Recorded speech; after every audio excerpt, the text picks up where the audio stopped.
Cuando pasó el día de reposo, María Magdalena, María la madre de Jacobo y Salomé compraron especias aromáticas para ir a ungirle. Y muy de mañana, el primer día de la semana, vinieron al sepulcro ya salido el sol. Pero decían entre sí: ¿quién nos removerá la piedra de entrada del sepulcro? Pero cuando miraron, vieron removida la piedra, que era muy grande. Y cuando entraron en el sepulcro, vieron a un joven sentado al lado derecho, cubierto de una larga ropa blanca, y se espantaron.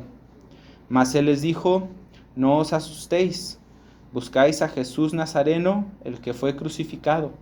Ha resucitado, no está aquí. Mirad el lugar donde le pusieron. Pero id, decid a sus discípulos y a Pedro, que él va delante de vosotros a Galilea. Allí le veréis como os dijo. Y ellas se fueron huyendo del sepulcro, porque les había tomado temblor y espanto. Ni decían nada a nadie, porque tenían miedo. Habiendo pues resucitado Jesús por la mañana, el primer día de la semana, apareció primeramente a María Magdalena, de quien había echado 7 demonios. Yendo ella, lo hizo saber a los que habían estado con él, que estaban tristes y llorando. Ellos, cuando oyeron que vivía y que había sido visto por ella, no creyeron. Vamos a orar. Señor, agradecemos mucho este tiempo en el que podemos pensar acerca de la resurrección. Gracias porque nos permites ahora pensar en esta parte tan importante de tu verdad, de la verdad del Evangelio y, Señor, de lo que nuestra alma necesita. Por favor, danos de tu sabiduría y de tu gracia. Amén. Casi nunca en las iglesias hablamos de la resurrección. Casi nunca. Usualmente Exacto. Casi siempre lo hacemos nada más en la semana de Pascua, en el domingo de resurrección. Y en algunas iglesias, cuando sucede algo como esto, cuando se ayudan estudios sistemáticos acerca de algún evangelio, llega un momento en el que la iglesia hablamos acerca de la resurrección. Pero la resurrección no es algo en lo que debe ser aislado de nosotros. De hecho, es algo que todos nosotros debemos de aprender y algo en lo que nosotros debemos de ser diestros. Y esta es la razón, porque parte esencial del evangelio es la resurrección. Aunque Cristo hubiera muerto en la cruz, si no hubiera resurrección, entonces no habría evangelio. La resurrección es lo que da sentido y validez a la cruz. La resurrección es lo que justifica la cruz. Así que esta mañana vamos a trabajar en ello y probablemente las próximas 2 semanas también. Y esto es por las siguientes razones. Yo pienso que es importante saber defender la resurrección. Les he comentado muchas veces que el mundo es hostil y ellos van a permitir que Dios sea lo que quiera mientras no quiera ser Dios. Así que uno de los grandes issues de todos los incrédulos con la religión tiene que ver con esto, con la resurrección. Y muchos de ellos piensan que nosotros creemos en cuentos y que nosotros simplemente creemos a ciegas, ¿no? Ellos dicen: nosotros tenemos hechos, ustedes tienen su fe, como si la fe no estuviera basada en hechos. La verdad es que toda fe se sustenta en evidencia, ¿cierto? Toda. Así que vamos a trabajar con esto. Primero, antes de revisar el texto de Marcos, yo quiero leerles algo que está en la primera carta de los Corintios, en el capítulo 15, porque el apóstol Pablo entiende muy bien cuán trascendente es el tema de la resurrección para nosotros. Es indispensable. Y dice así, primera a los Corintios 15. Si ustedes están tomando notas, es bueno que ustedes anoten las citas. Si no pueden seguir el paso con lo de las notas, porque de repente me dices: es que vas muy rápido. Si no pueden ir de ese paso, simplemente anótenlo y después pueden revisarlo en casa sin problema.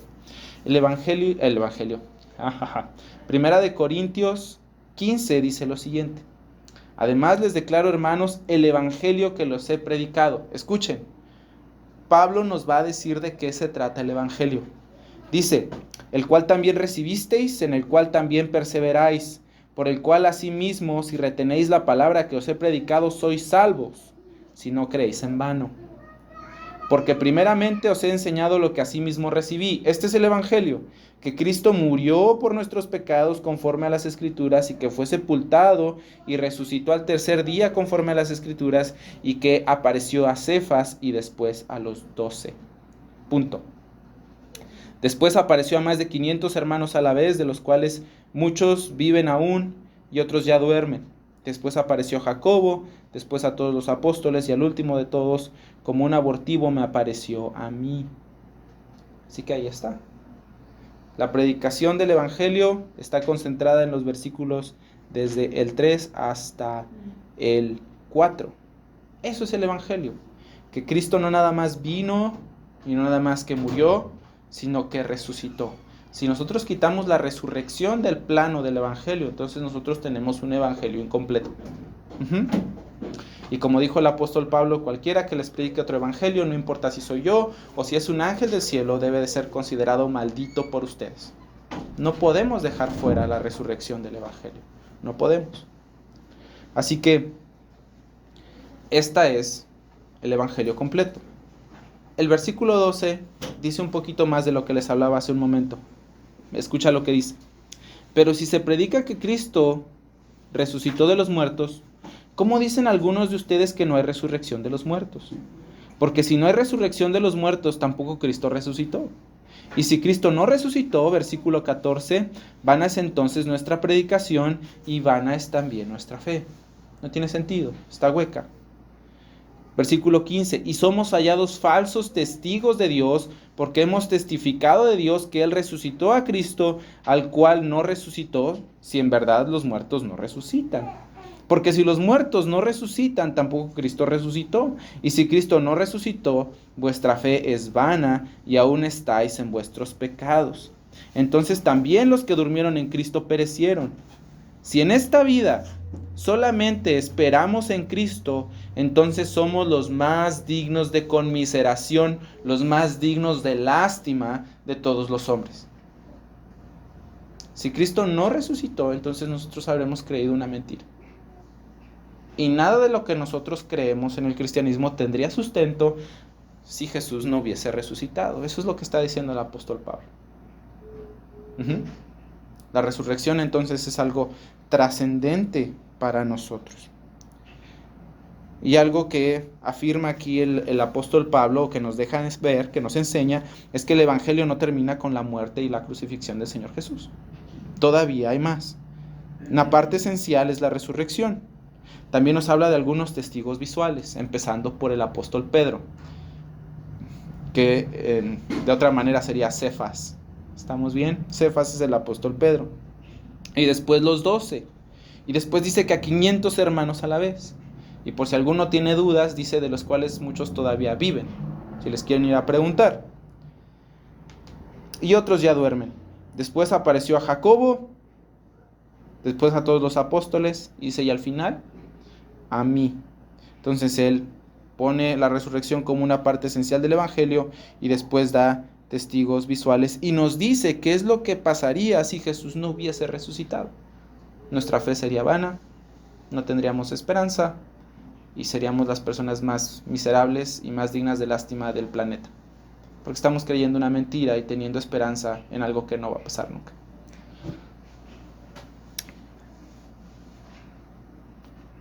Bien.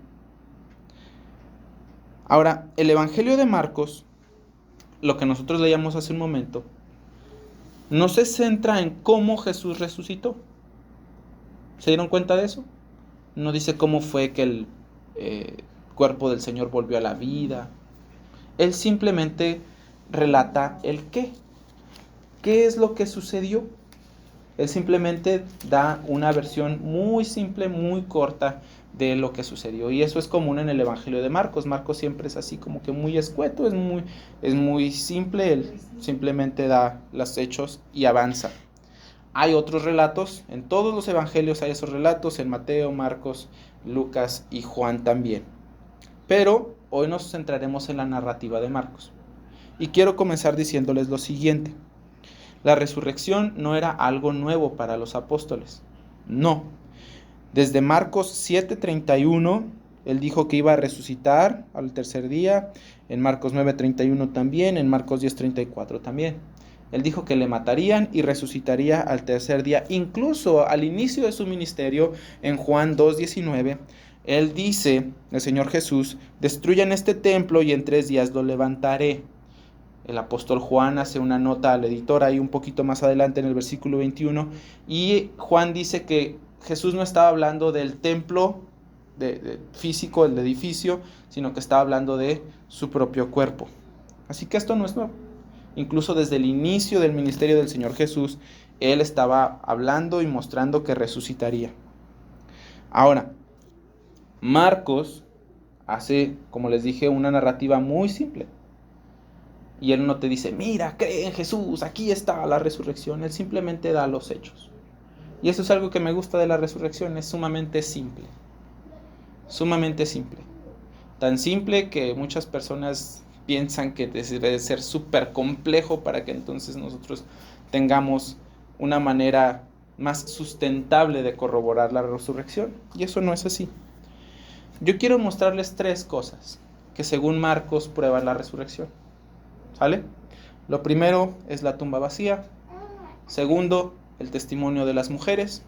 Y tercero, la incredulidad de los apóstoles. Así que vamos a empezar con la tumba vacía. Marcos 16 comienza diciendo que cuando pasó el día de reposo,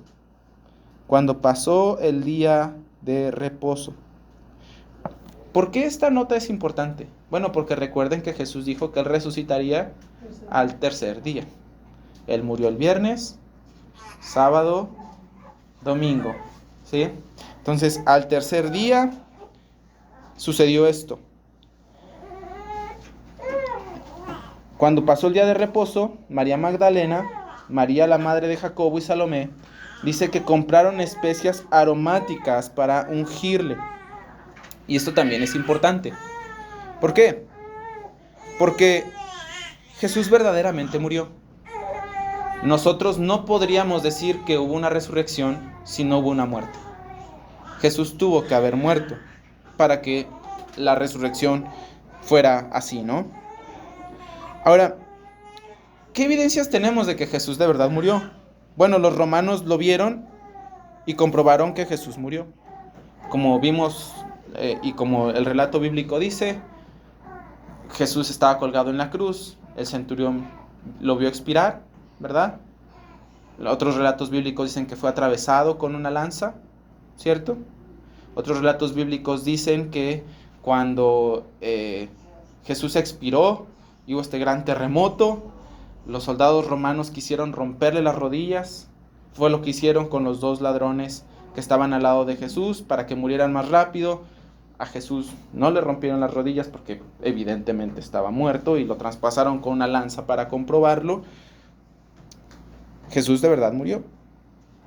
Los judíos comprobaron que Jesús de verdad murió. Nosotros aprendimos la semana pasada que este señor José de Arimatea fue a pedir el cuerpo de Jesús. Y que Pilato, cuando le preguntó al centurión si Jesús había muerto, el centurión le dio una respuesta positiva. Y José de Arimatea junto con Nicodemo pidieron el cuerpo de Jesús. Las mujeres también estaban convencidas de que Jesús murió. Los apóstoles no estaban siguiendo a Jesús como dijeron que lo harían. De hecho, el único que lo hizo, según la Biblia, es el apóstol Juan.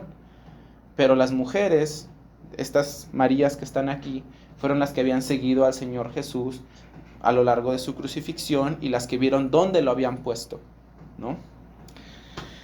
Bien, el Señor Jesús de verdad murió. Si no, ¿por qué comprarían las especias? Si no creyeran que de verdad murió. Sería una pérdida de tiempo, ¿cierto? Una pérdida de tiempo y una pérdida de dinero. Así que compraron especias aromáticas para ungirle, dice el versículo 1. Vayamos al 2. Y muy de mañana, el primer día de la semana, vinieron al sepulcro ya salido el sol, pero decían entre sí, ¿quién nos removerá la piedra de la entrada del sepulcro? Pero cuando miraron, vieron removida la piedra, que era muy grande. Nota la pregunta de estas mujeres. Algunas personas piensan que la resurrección es una mentira esparcida por los seguidores de Jesús y que se ha ido esparciendo con el tiempo. Que ellos pensaron la mentira. Mira esta pregunta. ¿Quién nos removerá la piedra? Estas mujeres ni tenían cabeza para eso. Ya iban a mitad de camino tal vez y apenas estaban preguntándose ¿y quién nos va a remover la piedra? Ellas no tenían ni cabeza ni nada para pensar en un plan y en una mentira de tal magnitud. Ellas estaban dolidas y tristes por la muerte del Señor Jesús. Ni siquiera habían pensado en cómo le iban a hacer para ungir su cuerpo. ¿Y por qué digo que ellas estaban tristes y dolidas? Porque el versículo 4 dice, pero cuando miraron y vieron removida la piedra, la palabra en griego literalmente significa alzar la vista. O sea, quizás ellas iban así cabizbajas, ¿no? Entonces cuando miraron, cuando alzaron la vista, se dieron cuenta de que la piedra ya estaba movida. Ahora, nota esto también. Y esto es algo que quiero decirte. Las mujeres nunca pensaron que Jesús hubiese resucitado. Ellas no lo recordaban, ellos no lo pensaban, no pasó ni por su cabeza la posibilidad de que Jesús hubiese resucitado. Y esto es muy importante porque la tumba vacía es nuestra primer prueba, nuestra primera evidencia de que Jesús de verdad resucitó. Si tú me dices, bueno, Carlos, ¿y dónde sacas esa idea? Bueno, vamos a Juan, ¿quieres? Vamos a Juan, al capítulo 20. Juan 20. Ahí se nos relata cómo fue el primer día de la semana. Las mujeres fueron a la tumba del Señor Jesús, pero no se nos dice que fueron las tres, se nos dice que fue María Magdalena, solo María Magdalena. Ahora, hablando con una persona esta semana me decía, pero ves, ahí hay una contradicción de la Biblia. ¿Cuántas eran? ¿Una o tres? Pero la verdad, eso no tiene por qué importar en el testimonio, ¿cierto? Sea una o sean tres. Sí lo vale y da más peso que fueran tres, porque pues hay más testigos. Pero el decir que aquí solamente fue María Magdalena no contradice y no es un error de la Biblia. Como les he dicho, los evangelios son complementarios. Si yo les digo que aquí en el templo había una silla, ¿sí? Una silla café, que estaba raspadita, y después les digo que, o Sarita les dice, sí, había muchas. ¿Hay contradicción entre nosotros? La verdad es que no. Tanto una cosa como la otra son verdad, ¿cierto? Simplemente que yo me estoy enfocando en cierta silla y ella en todas. ¿Estamos bien? Excelente. Entonces, María Magdalena fue de mañana, siendo aún oscuro, al sepulcro, y vio quitada la piedra del sepulcro. Entonces corrió y fue a Simón Pedro y al otro discípulo. Fíjense, María Magdalena ni siquiera se metió al sepulcro. Ella lo vio y dijo, algo pasó. Se fue corriendo con Simón Pedro y al otro discípulo, así es como Juan se refiere a sí mismo, aquel al que amaba a Jesús, y les dijo, ¿qué les dijo? Se han llevado del sepulcro al Señor y no sabemos dónde lo han puesto. Ella pensó que se habían robado el cuerpo del Señor Jesús. Y es que había personas que sí robaban tumbas en ese entonces, pero robaban tumbas porque había personas que los enterraban con algunas cosas valiosas. Pero el Señor Jesús no tenía ni un quinto. El Señor Jesús entró y el Señor Jesús entró. María Magdalena no entró, dio aviso a los apóstoles y dice el versículo 3, y salieron Pedro y el otro discípulo y fueron al sepulcro y corrían los dos juntos. Pero el otro discípulo corrió más aprisa que Pedro y llegó primero al sepulcro y bajándose a mirar, vio los lienzos puestos allí, pero no entró. Vamos a seguir con el relato de las mujeres. Vamos a brincar al versículo 11. Pero María fue llorando junto al sepulcro. O sea, María Magdalena fue a avisar, luego regresó y ahí estaba llorando y se inclinó para mirar dentro del sepulcro y vio a dos ángeles con vestiduras blancas. Ahora sabemos que ese joven del que habla Marcos es un ángel, por lo que dice aquí Juan. Dice, y estaban sentados el uno a la cabecera y el otro a los pies, donde el cuerpo de Jesús había sido puesto. Y le dijeron, mujer, ¿por qué lloras? Y mira la respuesta de María Magdalena, porque se han llevado a mi Señor y no sé dónde lo han puesto. ¿Ves? En la vida María Magdalena pensó algo así, como la resurrección. Cuando había dicho esto, se volvió y vio a Jesús que estaba allí, mas no sabía que era Jesús. Ahora, no es que Jesús fuera irreconocible, simplemente es que está llorando. Ustedes, mujeres, cuando lloran, no son tan perceptivas de todo lo que sucede a su alrededor. Nosotros tampoco, los hombres. Pero él está ahí llorando. Y Jesús le dijo: mujer, ¿por qué lloras? ¿A quién buscas? Ella, pensando que era el hortelano, le dijo: Señor, si tú lo has llevado, dime dónde lo has puesto y yo me lo llevo. Ella está pensando que este hombre se llevó al Señor Jesús. Dijo: tú dime dónde está, nomás dime dónde está, yo me lo llevo. O sea, tú ni lo cargas ni nada. Y Jesús le respondió: María. Y volviéndose ella, le dijo: Raboni. Y esto me llena mucho de cierta ternura, mucha ternura. Porque María no distinguió al Señor hasta que Él dijo su nombre. Hubo algo en la manera en la que el Señor Jesús le llamó, que era para ella así reconocible por mucho. Ella sabía exactamente cómo el Señor Jesús pronunciaba su nombre. Y le dijo: Raboni. Raboni no nada más es como decir maestro, sino es como decir maestro excelso. ¿Sí? Como maestrazo, aquí te quiero mucho. Es una manera de demostrar aprecio y respeto. Así que ahí está. Las mujeres ni siquiera habían pensado en llevarse el cuerpo de Jesús. No tenían cabeza para un plan loco de llevarse el plan o de hacer una mentira. Ellas simplemente pensaron que Jesús había sido llevado. Vamos a regresar a Marcos 6 para seguir con este asunto de la tumba vacía. Marcos 16, perdón. Marcos 16. Vamos al versículo 6. Cuando ellas entraron a la tumba, estas mujeres, el ángel que estaba ahí, este joven de vestiduras blancas, les dijo: no os asustéis, buscáis a Jesús el Nazareno, el que fue crucificado, ha resucitado. No está aquí, mirad el lugar en donde le pusieron. ¿Cuál es el argumento que da el ángel para validar la resurrección de Jesús? Aquí no está. Aquí no está. Ahora, tú vas a decir: bueno, eso es lo que el supuesto ángel dice, ¿no? Que sí es, pero vamos a ser escépticos un momento.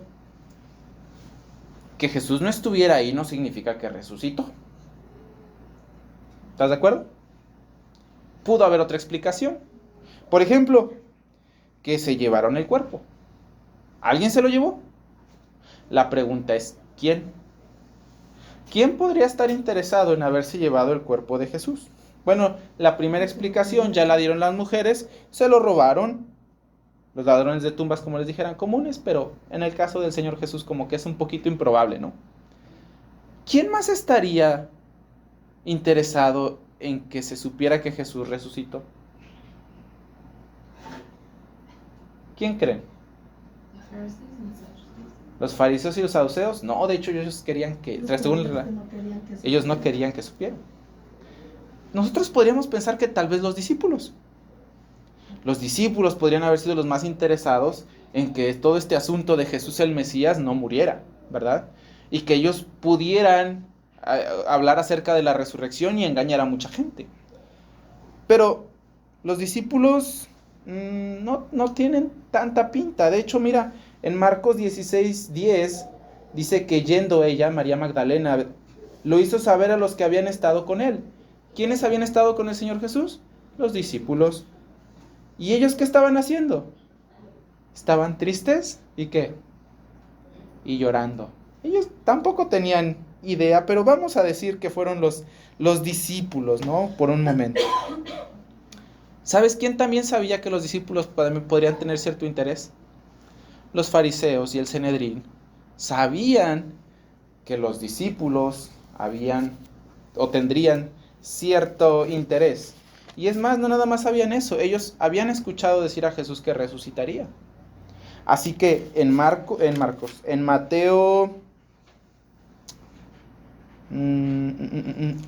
27,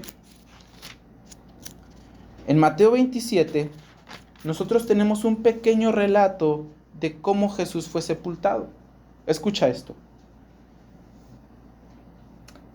Versículo 62. Al día siguiente, que es después de la preparación. Después, acuérdense que los judíos se preparan el viernes para el sábado no hacer nada. El día siguiente, que es después de la preparación, o sea, el sábado, se reunieron los principales sacerdotes y los fariseos ante Pilato. ¿Te acuerdas que ellos no querían entrar con Pilato para no contaminarse? Pero ahora sí quebrantan el sábado metiéndose a la casa de un gentil. Otra vez el asunto de la doble moral con los fariseos, ¿verdad? Bien, entraron a la casa de Pilato diciendo: Señor, nos acordamos que aquel engañador dijo, viviendo aún: después de 3 días resucitaré. Manda pues a que se asegure el sepulcro hasta el tercer día.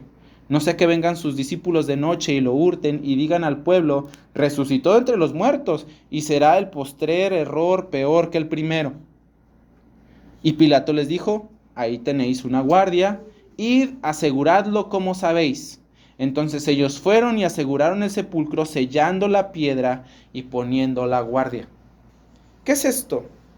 Bueno, una guardia de soldados romanos tenía 4 soldados. ¿Sale, vale? Armados y todo. El sábado fueron los fariseos a la casa de Pilato y obtienen esta guardia con armamento y armadura y todo lo demás. Ahora, algunas personas dicen: sí, ahí estaba la guardia, pero, pues a lo mejor estaban cansados, ¿no? Y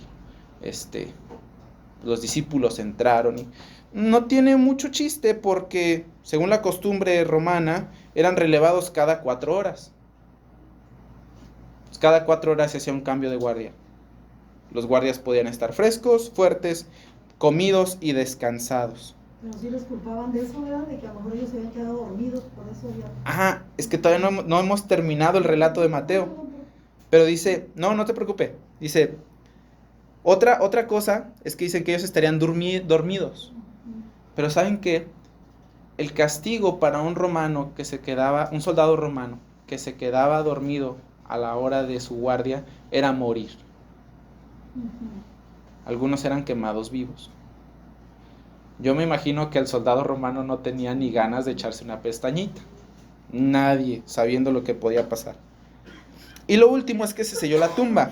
¿Cómo se selló la tumba? Bueno, se ponía una cuerda alrededor de la piedra y era adherida a la piedra con arcilla.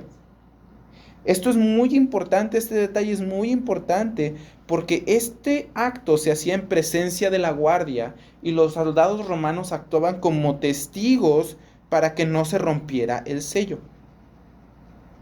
Esto previene la complicidad de los soldados romanos, porque romper un sello del imperio también tenía como castigo la muerte. Yo me imagino que ningún soldado romano quería hacer eso. Ni tampoco cualquier pescador se iba a querer meter con 4 soldados entrenados para matar a querer romper un sello. Ni tampoco a querer hacerlo a escondidas porque lo iban a matar. Este detalle que nos da aquí Mateo acerca de cómo se enterró el cuerpo del Señor Jesús previene la complicidad de la guardia para romper el sello, o que entre alguien, ¿cierto? No debería de haber entrado nadie. Que por cierto, aquí quiero hacer un paréntesis. El apóstol Juan relata que cuando vieron la tumba vacía, ellos vieron los lienzos que envolvían al Señor Jesús en un lado y el sudario, una tela que se ponía en la cara, doblada, puesta aparte. Mi pregunta es, ¿y eso cómo pasó? Si los soldados no entraron y las mujeres no entraron y Pedro y Juan no entraron más que para ver, ¿quién dobló las cosas? ¿Quién se metió a doblarlas mientras estaba el sello de la guardia romana y la guardia romana ahí? Es un poco complejo, ¿no lo creen? Un poquito complejo. Bien, avancemos. Entonces, dice ahí el versículo el versículo 65 que Pilato les mandó la guardia y pusieron un sello. Ahora, en el versículo 11 del capítulo 28 de Mateo se da el informe de la guardia. Escucha. Mientras sillas... antes de que esto sucediera, antes del informe, hubo un gran temblor La Biblia dice que un ángel descendió del cielo y removió la piedra, y de miedo los guardas se quedaron temblando y se quedaron como muertos. Esto es lo que Mateo dice entre la petición del Sanedrín y el reporte de la guardia. Después viene el reporte que dice en el versículo 11: mientras ellas iban, las mujeres, a dar la noticia a los apóstoles, he aquí unos de la guardia fueron a la ciudad y dieron aviso a los principales sacerdotes de todas las cosas que habían acontecido, que hubo un terremoto, que la piedra fue removida y que hubo un resplandor grandote, y que se quedaron como muertos. Y reunidos los ancianos, y habido consejo, estos son el Sanedrín, dieron mucho dinero a los soldados diciendo: decid ustedes, sus discípulos vinieron de noche y lo hurtaron estando nosotros dormidos. Y si esto lo oyera el gobernador, nosotros le persuadiremos y os pondremos a salvo. Y ellos, tomando el dinero, hicieron como se les había instruido, y este hecho se ha divulgado entre los judíos hasta el día de hoy. Pasaron varios años antes, entre la muerte del Señor Jesús y la escritura del Evangelio de Mateo. Años pasaron y las personas seguían escuchando esta historia. Pero yo te pregunto, aquí en este plan escéptico que tenemos nosotros de decir, a ver, ¿y sí? ¿Cómo hubiera pasado? ¿Por qué inventas una mentira? Fue lo que hizo el Sanedrín, ¿no? No digan lo que pasó. Digan otra cosa. Digan que vinieron sus discípulos. ¿Por qué inventas una mentira? ¿Para ocultar qué cosa? ¿No es para ocultar la verdad? ¿No es para ocultar lo que de verdad pasó? Así que sin querer queriendo, aquí nuestros amigos, los fariseos, confirmaron una resurrección. ¿No te parece extraño que nunca pidieran una segunda investigación? O que revisaran qué es lo que estaban haciendo los guardias. O que no se quejaran de los guardias diciéndoles, muchachos, pues ¿qué andaban haciendo? Estaban dormidos, ¿verdad? ¿No se te hace extraño que ellos no se quejen ni cuestionen nada? Ellos tampoco pusieron en duda la resurrección, ¿sí lo notaste? Pero de hecho sí les habían dicho a los guardias que cuando se dieron cuenta que Jesús ya no estaba, sí les dijeron que si los estaban afirmando de que ellos se habían quedado dormidos, pues ellos se habían escapado. Ajá, les dijeron que dijeran eso, pero eso no fue lo que pasó. Eso es una mentira. Los miembros del Sanedrín no pusieron en duda la resurrección. No dijeron, no pudo haber pasado un terremoto, ni pudo haber un resplandor, ni Jesús no pudo haber resucitado, es imposible. Ellos nunca dijeron eso. Porque ellos sabían quién era Jesús. Ellos habían visto los milagros, ellos sabían lo que Él podía hacer. Ellos habían sido testigos de lo que nunca habían visto. Y nunca pudieron desmentir uno de los milagros de Jesús. Los milagros de Jesús siempre fueron constantes, evidentes y verificables. Todos. Todos conocían al cojito del pueblo, que fue sanado. Al niño que nació ciego, que fue sanado. A la niña que murió, que fue resucitada.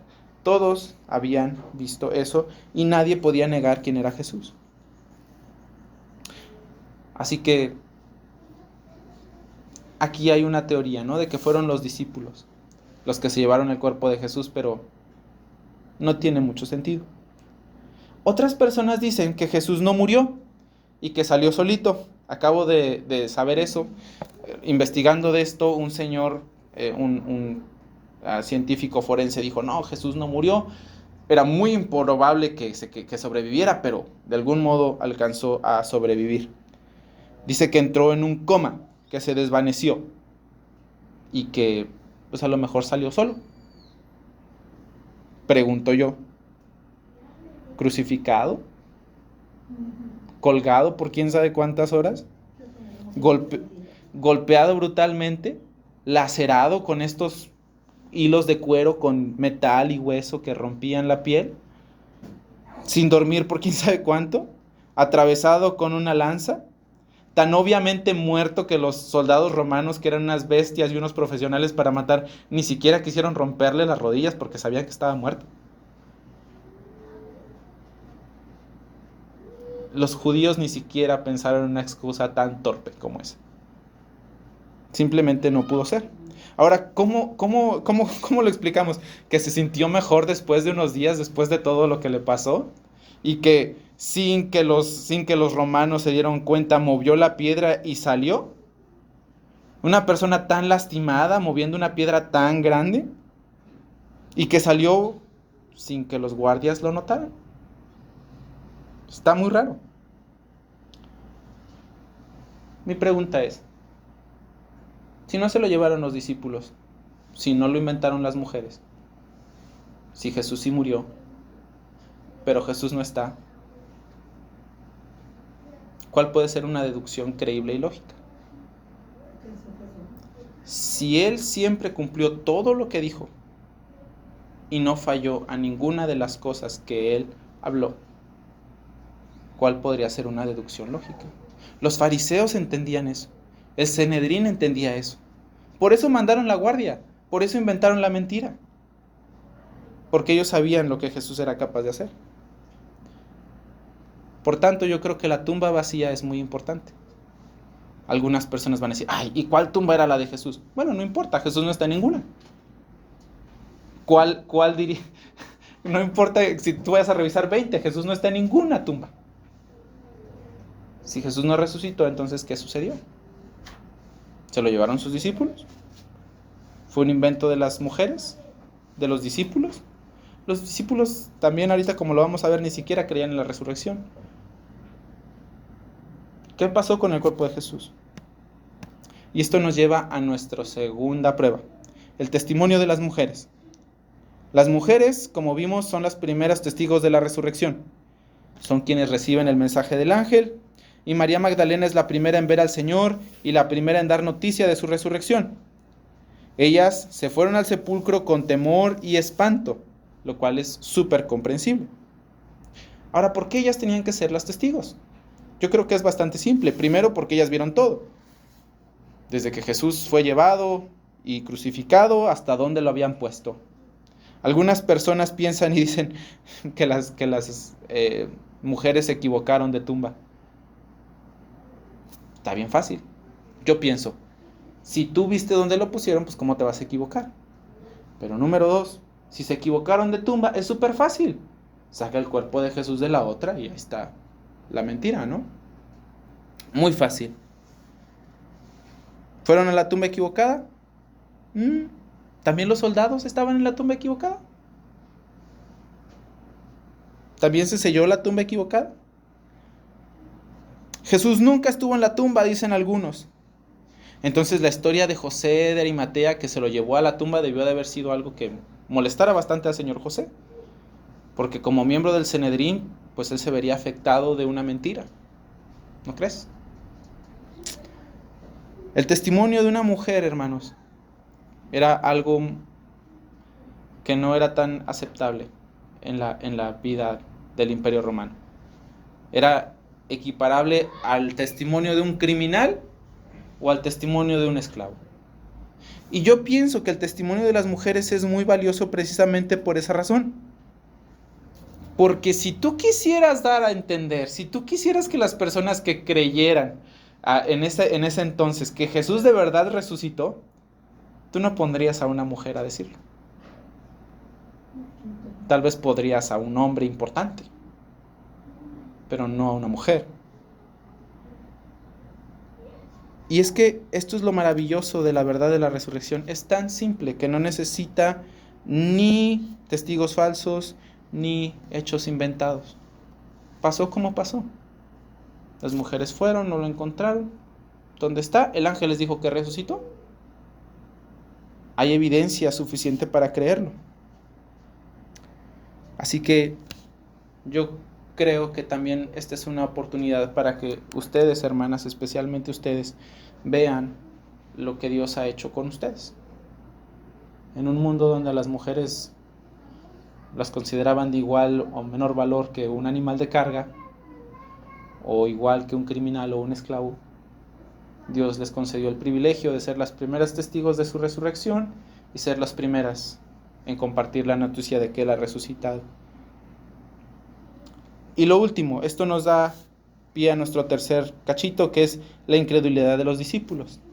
La Biblia dice en Marcos 16 que las mujeres fueron a llevar la noticia a los discípulos. El versículo 9 dice que específicamente María Magdalena fue quien lo hizo.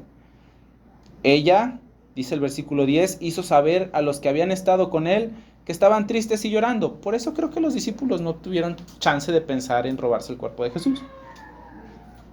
Pero dice, ellos, los discípulos, cuando oyeron que vivía y que había sido visto por ella, dice, no le creyeron. No le creyeron. No inventes. ¿Por qué dices esas cosas? ¿No? Lucas 24:11 dice que a los discípulos les parecían locuras las palabras de estas mujeres. Les parecían locuras. Locuras en griego se traduce como leros, o sea, un cuento vacío, una fábula, unas charrotas que te inventaste y que tú andas diciendo cosas maravillosas que en realidad nunca sucedieron. Los discípulos pensaban eso del testimonio de las mujeres. Pero ¿y por qué sería eso? Pues porque los discípulos Jesús les había dicho que él resucitaría. Entonces ahí, ¿por qué no creer en lo que ellos estaban diciendo? Porque él ya lo había dicho. Piensen, por ejemplo, nosotros. Nosotros lo podemos ver hacia el pasado. Nos está diciendo, acuérdense que Marcos está basado en el testimonio del apóstol Pedro, ¿cierto? El apóstol Pedro es testigo de primera mano de la resurrección del Señor Jesús, ¿verdad?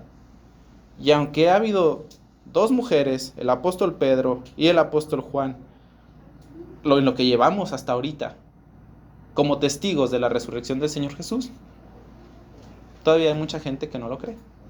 Porque la verdad es algo que, pues, naturalmente es difícil de creer. Una persona no resucita. Las personas no resucitan. Naturalmente no. ¿Verdad? El Señor Jesús lo había dicho, pero ellos no lo pensaban así. Todavía no lo creían. Algunas personas creen que los discípulos, anhelando una resurrección, alucinaban con ello y por eso vieron todos a Jesús. Pero una alucinación colectiva está medio rara, ¿no crees? Ellos ni siquiera lo esperaban, no estaban expectantes. El domingo estaban tristes, derrotados y llorando. Incluso cuando las mujeres les dijeron sus testimonios, todos relevantes y todos concordaban, ellos simplemente no creyeron. No pensaban en una resurrección y no la querían porque ni siquiera sabían que era posible. Ellos no la querían. Ellos dudaban. Y muchas personas dicen que dudaban porque ellos no sabían lo que estaban viendo, si de verdad Jesús había resucitado corporalmente o si era un fantasma o cosas así. El Evangelio de Juan deja muy claro que el Señor Jesús mostró que Él había resucitado corporalmente, pero ellos a este punto no han creído. Y yo creo que esto más en ser un argumento en contra de la resurrección, decir, ya ves, ni siquiera los apóstoles creyeron. Yo creo que es un punto que afirma la resurrección, porque ellos no eran tontos. Ellos no creían cuentos. Ellos no creían cosas fantásticas. De ahí que yo piense que sea relevante aprender esa palabra leros, una fábula, un cuentito. Ellos no eran así. Ellos no creían la primera cosa que se les decía. ¿Qué les hizo cambiar de parecer? Esa es mi pregunta. Y por eso creo que la incredulidad de los apóstoles es una buena razón para creer que Jesús resucitó. Porque ellos creyeron hasta que vieron a Jesús resucitado. La Biblia dice en Lucas 24:12 que cuando el Señor Jesús que cuando el apóstol Pedro fue a ver la tumba y vio todo vacío, él se fue de ahí maravillándose. La palabra griega para maravillarse es la palabra traumazo, que significa trauma. Él se fue traumatizado de ahí. Él empezó a decir, ¿sí resucitó? Y él empezó a pensar en eso. Después los relatos bíblicos dicen que se apareció a ellos durante 40 días. Y las personas dicen, bueno, eso es lo que dice la Biblia, ¿no? ¿Dónde hay más? Bueno, es que yo creo que la Biblia es válida precisamente por eso. Porque en cualquier cosa que se pone bajo tela de juicio, los que tienen que hablar, ¿quiénes son? Los testigos, ¿cierto? ¿Dónde está el registro de lo que los testigos vieron? En la Biblia, ¿cierto? Descalificar la Biblia por ser la Biblia y quitar a los principales interesados y a los principales testigos de algo que usualmente se pone bajo tela de juicio es una perversión de la justicia y de la verdad. Los testigos son los que tienen que hablar. La Biblia es el único lugar donde eso se registra. Y pues eso es obvio y claro. Ahora, ¿por qué les estoy diciendo todo esto? Uno, porque en un mundo hostil a Cristo, es mi oración que nadie los engañe a ustedes, diciéndoles o haciéndoles creer cosas que no tienen sentido. No tienen sentido. Nadie les pide abandonar su cerebro cuando ustedes cruzan la puerta de esta iglesia. Nadie. Como les he dicho, la fe se sustenta en hechos, en cosas que son creíbles. Nosotros, por ejemplo, tenemos fe en las personas porque sabemos que esas personas son dignas de confianza. Nosotros tenemos fe en que las medicinas nos ayudarán de cierto modo porque sabemos que hay prueba para creer eso. Y por eso no las tomamos. Así que mi oración es esa, que nadie los engañe a ustedes. Número 2. Yo deseo que ustedes estén listos para dar razón de su fe con sencillez y con mansedumbre. Cuando alguien te diga, oye, ¿a poco sí resucitó Jesús? ¿Sí? Mira, ven, te explico. Está esta evidencia. Y me encanta el testimonio de Marcos porque es súper simple. Ahí está la tumba vacía. Ahí está el testimonio de las mujeres. Ahí está la incredulidad de los apóstoles. Cosas que hasta un niño de 10 años podría entender. Y por eso amo el testimonio del Evangelio de Marcos. Tercero, porque yo deseo, y es mi oración también, que ustedes puedan aliviar la confusión de un mundo perdido. Tantas cosas que se dicen de Jesús y tantas personas que están tan perdidas y tan confundidas respecto a lo que de verdad pasó. Que ustedes puedan ser un agente de alivio para nuestra sociedad confundida. Y número 4, les estoy diciendo todo esto porque ahora tú tienes los hechos frente a ti. Si tú has pensado en la resurrección de Jesús como algo así que, no sé, medio extraño, como que algo no es central para tu vida, por favor arrepiéntete de eso. Y si alguna persona de nosotros todavía no cree que el Señor Jesús ha sido confirmado como inocente y como Hijo de Dios por haber resucitado, entonces Dios te llama a ti a arrepentirte de no creer a Dios ni a su Hijo y reconocer a Jesús como el Señor y el Salvador resucitado.